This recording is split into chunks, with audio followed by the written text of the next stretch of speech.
Hello, everyone. Welcome to today's podcast, The Engineer Whisperer, Transition into a Director Role. I'm super excited to have you back. And today, my guest is Janhavi. Welcome to the podcast. Thank you so much, Andrea. Really excited to be here. Yes, a friend suggested that I invite you in, so I am super excited to get to know you. And as we're starting, tell me a little bit about you. Sure. I'll start by saying what I'm doing and what I've done, and how we kind of will have the next conversation based on whatever I say. Um, I currently lead PV systems optimization team for RWE Clean Energy.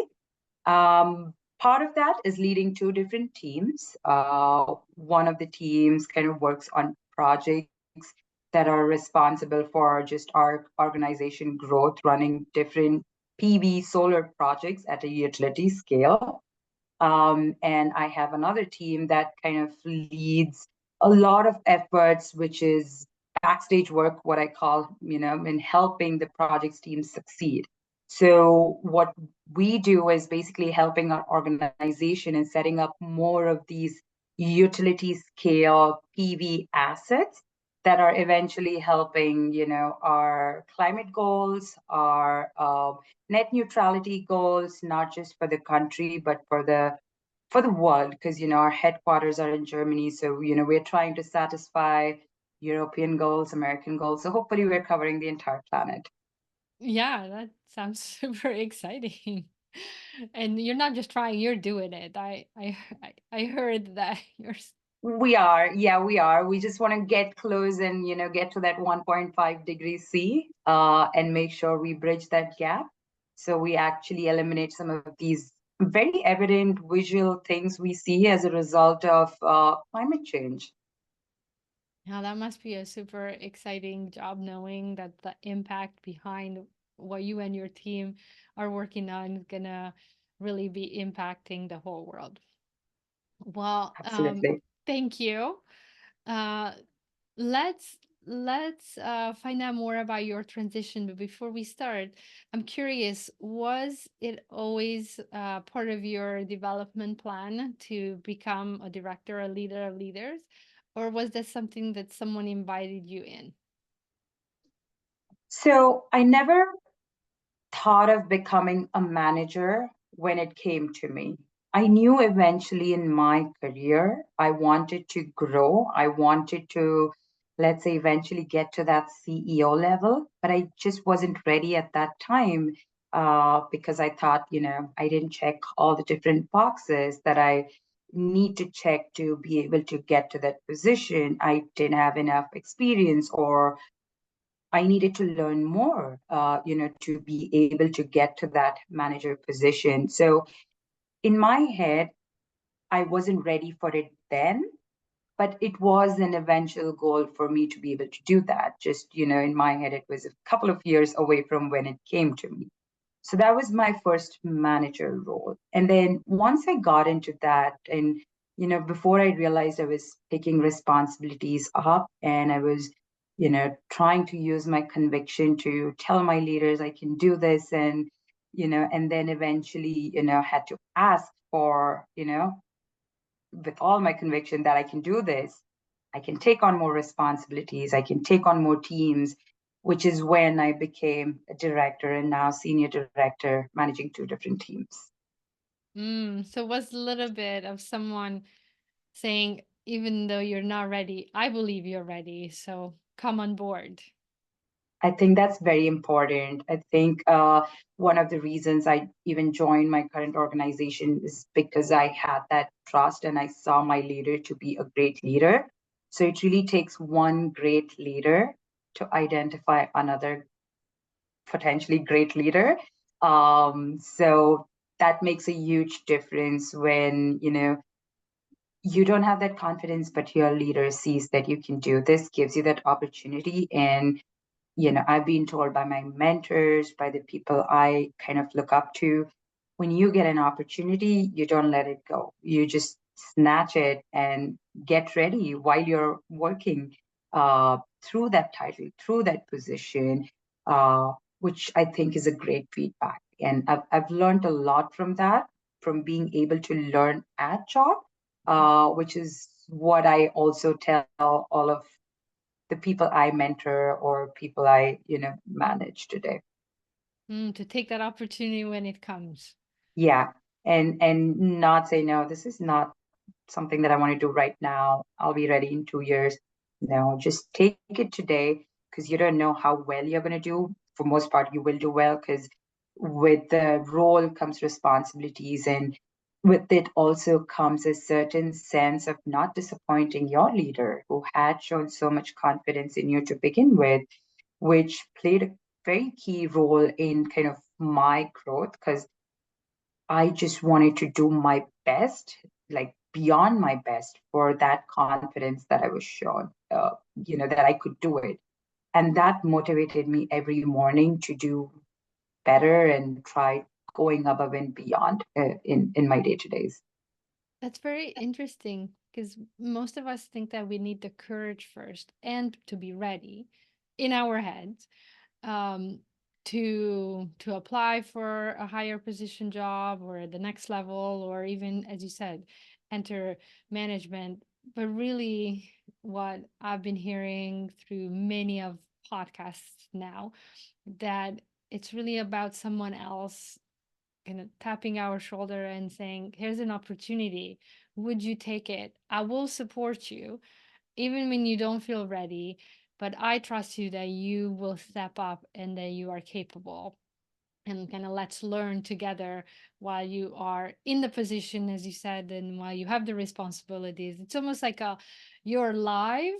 Uh, let's learn together. So thank you Yeah, for sharing and again emphasizing that it's okay to not be ready and say yes to an opportunity. absolutely. Yeah, it's okay to say yes and just grab it. And, it's funny, we're talking about this. There's a saying my mom always used to say this to me, and it comes from my regional language. So I don't know if there's a literal translation to this, but a fish learns to swim when you throw it in the water, kind of thing. So it's basically, if you don't jump into the ocean, you don't learn how to swim. So you really need to take that first leap of faith, and you just start learning and you start gathering the talent, the contacts, the network, all of the things that you need to start growing. Thank you. Yes, I love that quote. And do you want to mention what the language is that you translated it from? Yes, so it is Kannada. It is a language from India, out of many, many different languages that are spoken in India. My original roots are in India. My parents still live in India, so that's where it's coming from. Welcome, welcome. Um, and I love it. Get in the water, and that's how you're gonna swim. Well, let's talk about your transition. Let's start with maybe what came easy to you. Well, I'd like to say nothing, but what came easy, to some extent, is that same confidence my supervisor had in me, where I didn't have to convince my team I'm a great leader, and convince my supervisor that I'm also a great person to lead this team.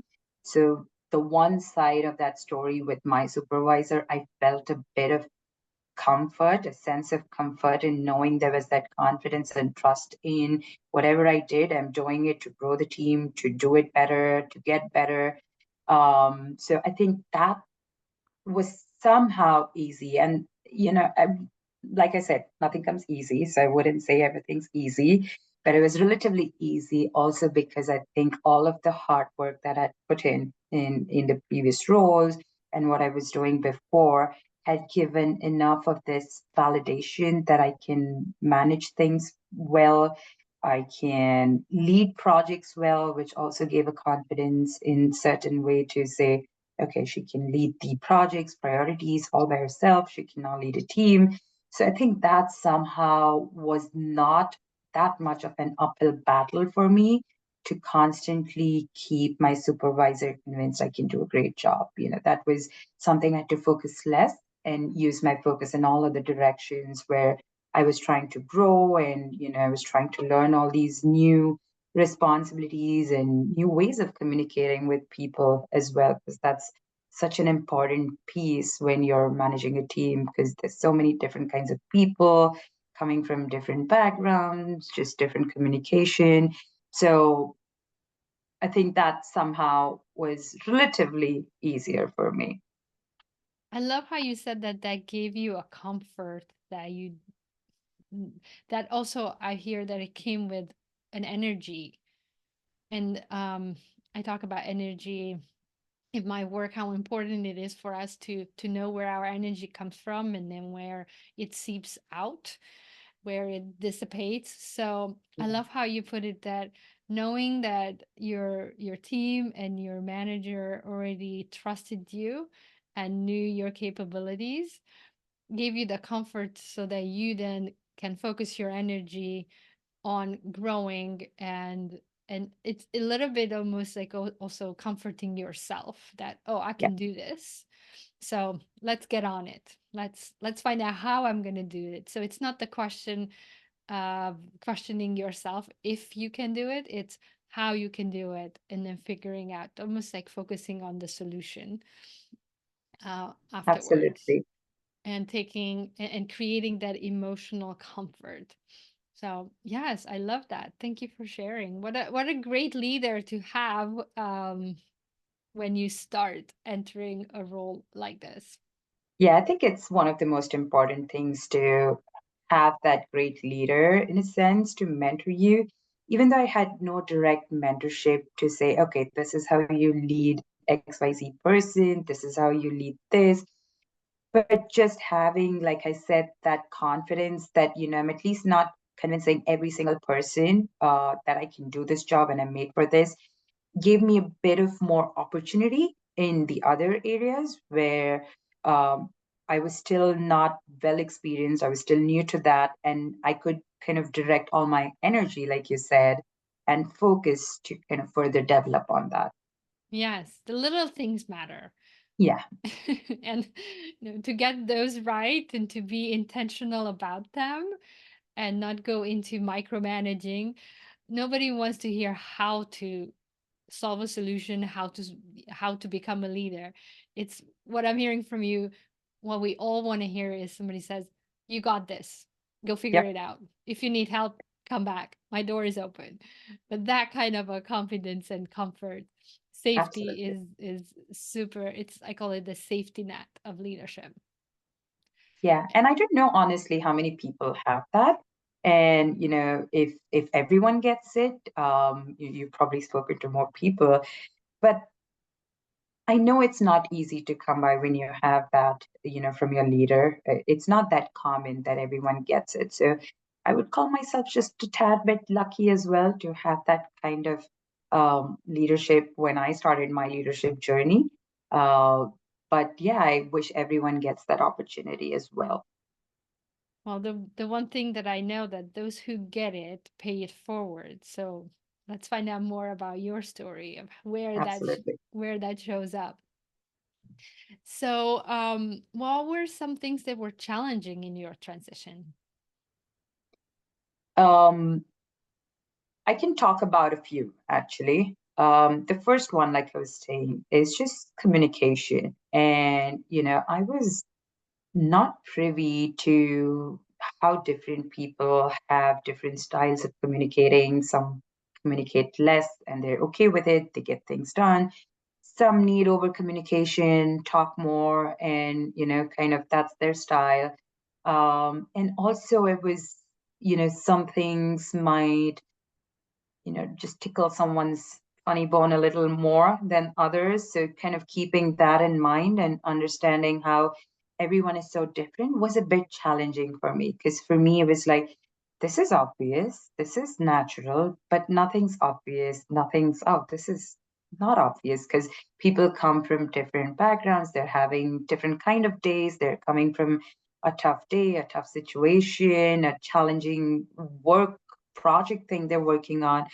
So I think that was kind of something that I had to learn. And not that I didn't have empathy, but just to understand where to bring that empathy in my leadership is something that, I had to learn really, in not an easy way.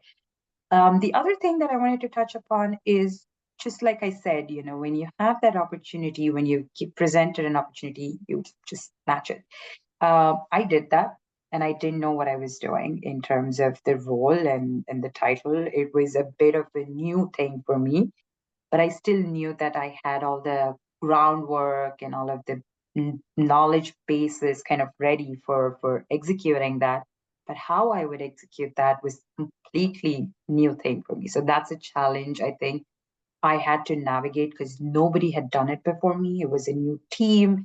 It was some completely new to our organization of having a team set up dedicated to, come up with more internal research, come up with, how we are going to execute projects. Nobody had ever done that before. So it was a bit of walking the path that wasn't taken, which was challenging. Yes. So those are, I think, the two big challenges that I felt like I can remember and talk about when I talk to some of the other aspiring leaders. Tell us a little bit more. How did you work through the communication struggles and how did you figure out how to pioneer a new path? I think some of it was obviously ad job, trial and error, learning what works, what doesn't work, and talking to difficult people, whether it's interviews. And I can get into a quick example of what was specifically Sure. very, very difficult. And this was beginning days of managing a team when I was growing the team, interviewing a candidate for my team. And this was the hardest interview ever that I've had with a candidate who was wanting to join my team, and extremely rude person. And you wouldn't be able to fathom why someone would be rude in an interview, because you would think they would want the job. And I couldn't kind of apprehend that at the moment, while having that conversation. And it was hard for me to say why a person was driven to be rude. For example, I asked him a question and he's like, "Have you not seen my resume? It's right there." And just to that extent. And it was really hard. So, what I did is I went back to talk to my mentors and kind of understand, is this common and how do you deal with this? So, I think that was very critical in terms of how I learned and how I learned to get over the challenges and convert them into my strengths, and have them as something that helped me learn as a positive experience. Talk to my mentors and talk to people inside my organization as well. Read books, I think, was kind of something that I leaned towards. Not that I've read too many books, honestly, but just something that I'm reading right now is Thinking Fast and Slow, which is Oh, a yes. very, very interesting book to help you take a step back, think a little slowly, then make impulsive decisions, impulsive judgments about people, based on such experiences. Yes. So I think I'm getting better through all of these means, even now. Talking to mentors is definitely one important thing I always rely on. So let's talk a little bit about mentors. Were these mentors before you got the director role, or you reached out and created a circle of mentors as you were a director? This was something that I created as I got into the director role, right? I had my peers, and in certain peers, I have this certain higher level of confidence to share, my challenges, to have that comfort in knowing that, they're going to come and help me rather than, say, you're not fit for this job kind of thing, but actually help me learn more and get better. So I think one was peers, kind of knowing people who are experiencing something similar, and someone who's probably more experienced than me, someone who spent more years in the industry doing the same, learning from their experience. I think that's very, very valuable. So it's a network I started developing through my peers within the organization, outside the organization, and also just, people I met along this journey who could be like well-wishers who have worked in the past, and we kind of developed this friendship in the being in the industry that I kind of go back and ask them questions and see what their experience has been. So I think there's technically one mentor that I officially call a mentor, but there's so many other ways I get this mentorship that I cannot call them anything short of a mentor to me. So they could be a friend, it could be my husband, it could be my peer, but mentorship comes in different roles, not necessarily one person who could have all the solutions or ideas for you to succeed. Yes. Well, I love it how you call those who are your supporters, cheerleaders, mentors, so those who guide you. and and what I'm hearing is this really important mindset that I don't have to figure it out on my own. I can go and sit down with someone and share openly, knowing that they are quote unquote on my side, that they want the best for me, and together we can talk it through. Versus so many times, especially engineering leaders, we try to find a solution for ourselves in our heads, um, first, put it that way, and almost like, you know, pre-creating a solution and then going out and finding evidence to choose that solution. But what I'm hearing from you is giving an opportunity for others who also want the best for you to to give you some ideas, some answers, and just a conversation so that it expands how you see the situation, how you reflect back, and then how you take Absolutely. action. Absolutely. I think, there's always that first step, right? I mean, you try to deliberate, you try to read, you try to Google, like everyone does, like, how do Yes. you learn this? Um, but I think there's a certain importance that experience carries. When people have that experience, and if someone's more experienced than me, and obviously if they are someone who are my cheerleader, I would love to leverage that experience that person's had to take and squeeze all that experience and knowledge so I could amalgamate all of these different experiences and then make my own judgment based on all of these different kind of ideas that I've received from people. And as a person, I think I'm an extrovert, so I really gather energy from talking to people. And, that's kind of my first step. I talk to people, I learn what's going on with them, try to be really good listener and kind of get all of that in, and then use my own brains to kind of then see, okay, weed this out, keep this, weed this out, and then kind of put it together in a solution form. So I think maybe it's partly because of my extrovert reason, personality, that I'm driven to also learn from other people's mistakes and experiences. I also hear a tidbit of trust, that you go to those people who you trust. Because one of the things that in that selection process of what do I keep and what do I listen to, I think it starts even there, of what feedback, what advice, what mentorship do I listen to, is we choose those that we trust. So I'm let me just ask you this curious question, is how how do you choose who you trust? I think it comes from having a long-standing relation. And when I say long-standing, it doesn't really have to be duration-wise long-standing, but someone you've worked with very actively together, even if it's for a month, and you spend that time with them to kind of understand where they're coming from, understanding, what they intend to do, and how do they want to succeed. Because a lot of people want to succeed by bringing everyone around them up, right?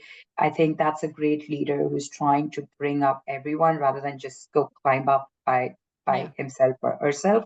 Yeah. Uh, so I think that comes from just spending time, whether, for me, it is having one-on-one chats on a weekly basis with certain peers and, talking to them comes over that time, whether it is just, like I said, working together on projects where you're spending a lot of time with that person, and in the process you're learning about them. You don't have a chance really because you're spending so much time with that person, but you're learning so much about that person. So that's another way where, that trust kind of develops. At least for me, those have been some of the methods, and also what they have done in the industry is also helping you kind of gain that confidence that this person knows what they're talking about because they've done Awesome. this. So I think all of those different factors help me in saying, okay, I know this person is really experienced, has good technical knowledge,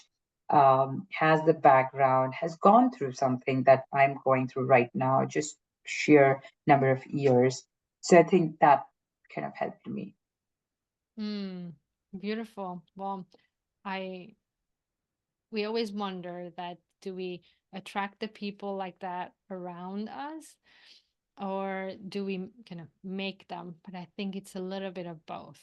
Is you staying open and you sharing, and then you really listening and pulling out almost like the best of others as well, because what I'm hearing is you're curious about them, of what they've done and who they are, and what experiences they have gathered. I mean, must be a really cool must be really cool conversations when you have the opportunity to spend time with these people that you talk about. Just want to Absolutely. recognize you because you're giving also your time and presence to them, so they're getting a gift as well Yeah, of it's enriching for sure to yes, learn from that. yes, yes. Well, let's talk about what surprised you in your transition, if anything. I think my abilities was a biggest surprise because, like I told you, I was not ready at that time to jump into a position that I felt was a couple of years away. I would have tried to chase it a couple of years later after I gathered all of the experience and after I checked all of the boxes that was required for that particular title. So I think it was, when you get into a position and when you really want to do a good job, it was very surprising to me that I could do all of those things and I could do all of those things well. So I think that was phenomenal discovery, for self discovery for me, that now I'm like, I got this, but it took a few weeks, few months initially, but I think that was my biggest surprise, that you can always surprise yourself, and don't ever think you're not ready for that, you're not fit for that, because you might just be having all of those check boxes that you probably didn't want to check initially. You probably have all of those skills in you already. It's just a matter of you recognizing that. So for me, I think that was very pivotal. Oh, wow. I'm curious, are you the person who celebrates themselves? Do you celebrate these um, moments when you realize, oh wow, I've done that and I actually did it really well? Not at the moment, not as soon as I do something, but there are times of reflection where, I see where I came from and where my confidence level was when I was an individual contributor. I never thought I could be a director, a senior director, leading multiple teams. So looking back at that person, that self of me, it's definitely a bit of celebration to say, yeah, I could do this, and I can do this. Oh, well, I wish that you would celebrate yourself more because that's part of feeding the energy, feeding our soul. And it sounds like you're keep growing right now, and keep trying new things. You have this mindset of I'm gonna go for it and figure it out. That's what I'm Absolutely. hearing. So, oh, and well, was there, let me go a little bit deeper. Was there something in particular as as a skill that surprised you? I think the hardest thing for me was just managing different kind of people, and that surprised me the most when I could do it well. Not that I'm acing it today, I still have my times where I'm learning, when I meet someone who's a completely different personality, who's completely new background and new skill set, that I need to navigate. It's still a learning process, but knowing that I can do that, whereas before I just didn't think I could do that, is definitely one particular trait. I would say kind of is still a surprise, or was surprise. Oh, wow. That you got me curious. What's the mindset behind that? Because again, most people, we like to surround ourselves with people who are similar to who we are and how we are. So you're saying that taking on that challenge and then being good at it, of being around someone who is different than us. So what mindset do you adopt in that situation? Just constant learning. Yeah, I get bored easily, so I want to constantly learn things, and that kind of drives me to meet people of different skill set, different backgrounds, different kinds of experience, and learn from that, because I feel like there's no end to learning, and you're always learning no matter what position you get to. I'm sure the CEOs are also constantly trying to learn, because there are people, just to give an example, a PhD technical person probably knows their subject matter the most, or they know it the best.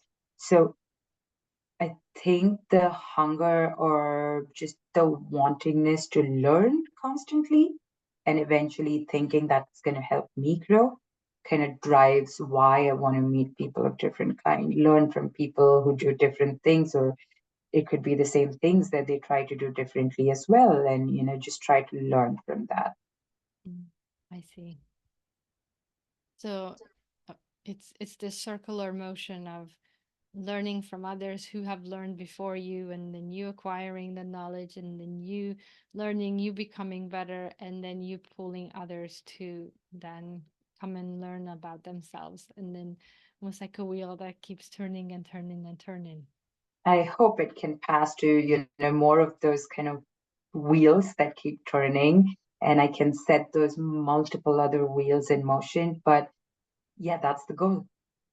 Well, that's a beautiful goal. So, knowing you, you're gonna learn about how to figure that out to keep the wheel turning.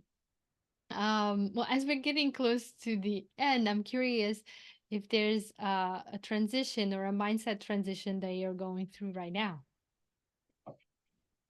Not a particular transition with respect to title, but responsibilities. I think there is a transition where uh, being in a growth organization, RWEC, where I work, is a growth organization trying to grow rapidly. So I think that, learning from that growth mentality and constantly growing, because you also have the targets that you have to meet, um, which now means you have more responsibilities, and it just keeps increasing without necessarily a title, transition. So I think that's been my key focus. And I think, in simple words, it just translates to being a better self, and doing better. And I keep going back to the point which I mentioned earlier, is constantly trying to provide something, or use the confidence that the leaders have in me to give my 110%, at all times. So I think that is a constant transition for me. Mm. I mean, how amazing that you have leaders who start there, who start with that confidence and belief in you. And as your hand motion on video shows that you are literally pulling from that and taking from that confidence for yourself. um Absolutely. what an amazing environment that you are in.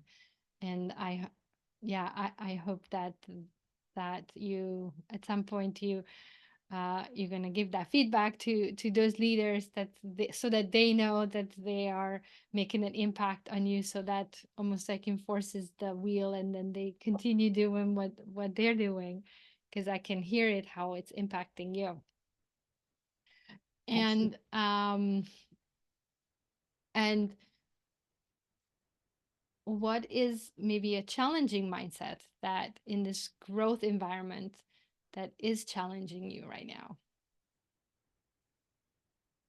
I think the agility, because when you're in a growth organization, things are moving fast, things are changing fast. So you really have to be agile to not just pick up those changes or learn from those changes, but also adapt and get comfortable there and do a great job at it, and help your team also get comfortable, which is really challenging because you might get comfortable with that growth mentality, which comes with a lot of challenges, comes with a lot of changes, but you also now need to help your team to get there. You need to help your team get comfortable with that situation because not everyone's seeking that challenge and seeking that same change as you are. So I think that's a challenge I'm still navigating to ensure that I pass it on to my team the way I perceive it and make sure they also are able to kind of see the bigger picture that I think I'm seeing and I'm presenting to them. I love that. So your how is to share the bigger picture, to have that transparency, and then create that alignment for them so that they can see it in a way to not get lost in the weeds, but to understand and see themselves and their impact along the way as you're getting Absolutely. closer to the goal and the vision. Well, thank you very much for sharing. And I would like to give you the mic back. What would you like to leave us with today? I have a couple of points. I don't have a lot. One thing is the mentality that I had of checking the boxes to go chase a manager position, a director position, a VP position, whatever position that you are really aspiring to do. Just don't wait for that. Keep trying. And if there is a supervisor, if there is a leader that really trusts in you and they think you're great and have that capability, they'll pick you. So you definitely ought to try and keep doing that without waiting. And that's something that I have learned from my own experience, to not wait until you check all the boxes. Just go for it. Just don't wait. Um, the other thing I want to say is once you get there, don't get comfortable. Don't get complacent that, oh, I have this now. My supervisor trusts me. I've got this. Still keep getting better. Try to chase bigger opportunities. Try to, get better every day. And I think avoid complacency was kind of the bottom of that, just keep moving constantly. And there's only one direction you'll move if you keep moving, that's upwards. Yeah, yeah. So the movement, and then um don't wait till you check all the boxes. I love that message because so often they are the exterior boxes that come with a job description or requirement, but then there are our inner boxes that nobody sees. I'm Yeah, the only one who sees, and I am my worst critic. So yes, don't wait till all the boxes are checked. Take a chance on yourself as well, and give yourself that chance. Just like from your story, you allowed yourself to have that chance, and then it led you right here to this amazing work that you're doing and the amazing team that you're leading. So, on that note, thank you very much for being here, for being my guest, and for sharing your amazing experience with us today. Thank you. thank you, Andrea.